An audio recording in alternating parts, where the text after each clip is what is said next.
On était entre Noël jour de l'an en 2004. Et là, j'ai écrit ce que je veux dans la vie. Hein. Je veux voyager, j'aimerais changer de maison, un chalet éventuellement, tu sais, des choses matérielles, des gens que je veux rencontrer, physiquement, quelle sorte de physique que j'aimerais avoir, combien de fois je veux m'entraîner par semaine. Je me faisais masser une fois par mois à l'époque. Est-ce qu'il y en a qui aiment se faire masser ici? C'est-tu le fun? Je pourrais me permettre de ne pas me passer une fois par semaine. C'est tellement agréable. Et là, je lance ça dans l'univers. Ah oui, puis là, la copine de mes rêves. Là, je décris que je t'ai rendu dans ma vie. Là. Je dis, là, je suis rendu, je veux rencontrer quelqu'un de sérieux avec qui je veux fonder une famille. Donc, je la vois belle, grande, mince, flexible. Là, attention, là, quand je dis ce mot-là, absolument, flexible. Flexible dans son travail. Hein, on fait des belles conférences dans des beaux hôtels. Ça pourrait venir avec moi de temps en temps, ça serait extraordinaire. Ça l'aurait assez de flexibilité dans mon travail. Et là, je lance ça. Puis là, je veux des enfants avec elle. Puis là, je marque, non fumeuse. C'est toutes les affaires que je veux. Et là, je lance ça dans l'univers. Et à tous les matins, tous les soirs, je me brosse les dents. D'ici le 1er janvier 2006, je rencontre la femme de ma vie avec qui j'aurai des enfants. D'ici le 1er janvier 2006, je rencontre la femme de ma vie avec qui j'aurai des enfants. Et j'ai pris la peine de la décrire parfaitement. Et là, tous les soirs, tous les matins, tous les soirs, tous les matins, je vous amène janvier, février, mars, avril. Là, je vous amène, là, décembre 2005, je ne l'ai pas encore rencontré. Et je dis, je vais essayer ça, les objectifs, ça ne marche pas. Hey, tu vas persévérant, il faut que tu y crois. Moi, je savais que ça pourrait arriver, mais je voulais rencontrer la bonne personne. Alors, comme à tous les mois, je vais chez le salon de massothérapie à la salle. Mon amie Nathalie, c'est elle qui a fondé ça il y a une douzaine d'années. Elle ne marche plus aujourd'hui, elle fait juste accueillir les clients. Elle dit, Patrick, comment ça va? Ça va bien, Nathalie. J'ai dit, as-tu trouvé la femme de ta vie? Je dis, pas encore. On est rencontrés, mais je n'ai pas encore rencontré la bonne personne. Elle dit, comment ça? Ben, j'ai l'impression que toutes les belles, les bonnes filles que je rencontre, celles qui pourraient avoir, sont déjà toutes prises. Mais je ne suis pas inquiète. À un moment donné, le timing va être bon, puis ça va marcher. Et comme je dis ça, il y a une super belle fille qui rentre dans le salon de massothérapie. On se dit pas un mot, mais on se fait un beau sourire, on se regarde, parce qu'on va au bout du corridor, puis on rentre dans une porte. Je dis, Nathalie, c'est qui ça? C'est une des clientes? Elle dit, non, c'est pas une de mes clientes, c'est une nouvelle masso qui travaille pour moi. Ça fait 2-3 mois qu'elle travaille pour moi. Je dis, comment elle s'appelle? Elle s'appelle Pénélope. Je dis, Pénélope, quel beau nom. Wow! Et là, la première question que je pose, je dis, es-tu célibataire? Et là, elle me regarde, elle dit, non, malheureusement, elle a un chum, ça fait 3 ans et demi. Là, j'ai dit, c'est ça, ils sont toutes pris les belles. Mais c'est pas grave, je sais qu'à un moment donné, le timing va être bon, ça va arriver. Et là, Nathalie, elle dit, je sais pas, je devrais dire ça, Patrick, c'est un peu personnel, mais je suis allé luncher avec Pénélope hier, puis elle m'a avoué qu'elle et son chum, là, ça va pas trop bien. Là, je suis mon vendeur, je dis, qu'est-ce que tu veux dire exactement par là, ça va pas trop bien? Et là, elle dit, enfin, elle m'a avoué là, que ça fait 2 mois et demi qu'ils n'ont pas eu de relation ensemble, puis qu'elle attend après Noël pour lui donner son 4%. Et là, dans ma tête, qu'est-ce que je fais? Yes, yes, yes! Et comme elle me dit ça, je me fais appeler pour aller me faire mon massage dans la salle numéro 4. Je dis, on se revoit tantôt. Je m'en vais dans la salle numéro 4, je rouvre la porte, devinez qui était là? Non, Justin.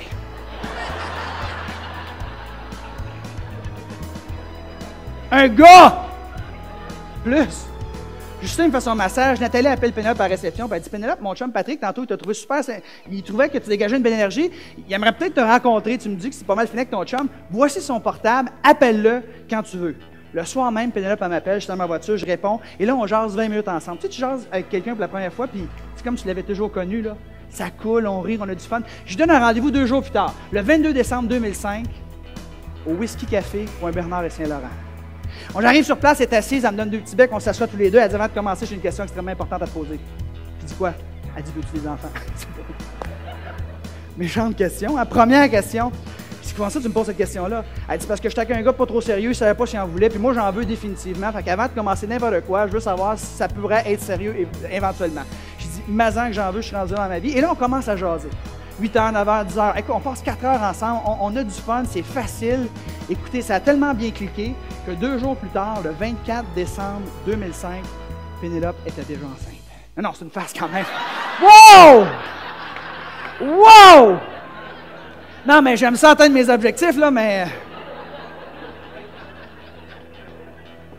Non, mais sérieusement, le 24 décembre 2005, la veille de Noël, elle a donné son 4% de son chum, et depuis ce temps-là, on est ensemble.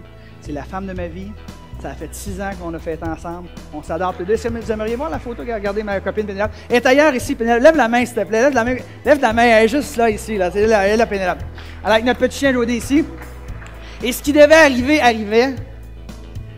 Le 3 juin 2008, on a eu notre première petite fille qui s'appelle Jade. Alors, un petit rayon de soleil, une petite... elle me ressemble un petit peu, celle-là, on dirait.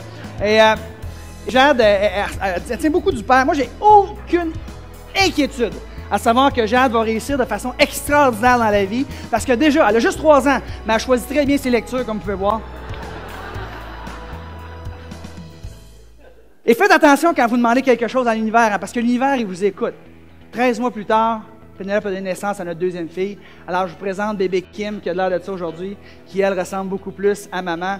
Donc, ce sont les deux amours de ma vie, mes deux petites princesses que j'adore plus que n'importe quoi au monde. Et tout ça a été possible de rencontrer la femme de ma vie puis bâtir une famille grâce aux affirmations positives. 2 fois par jour, à tous les jours, en vous brossant les dents. Vous devez y croire aussi, c'est certain, mais faites-le. Tout ce que vous voulez manifester dans votre vie, affirmez-le. Et éventuellement, ça va arriver. Vous savez ce qui est le plus beau de notre histoire d'amour à Pénélope et moi? C'est depuis que j'ai rencontré Pénélope, je me fais maintenant masser gratuitement à tous les semaines.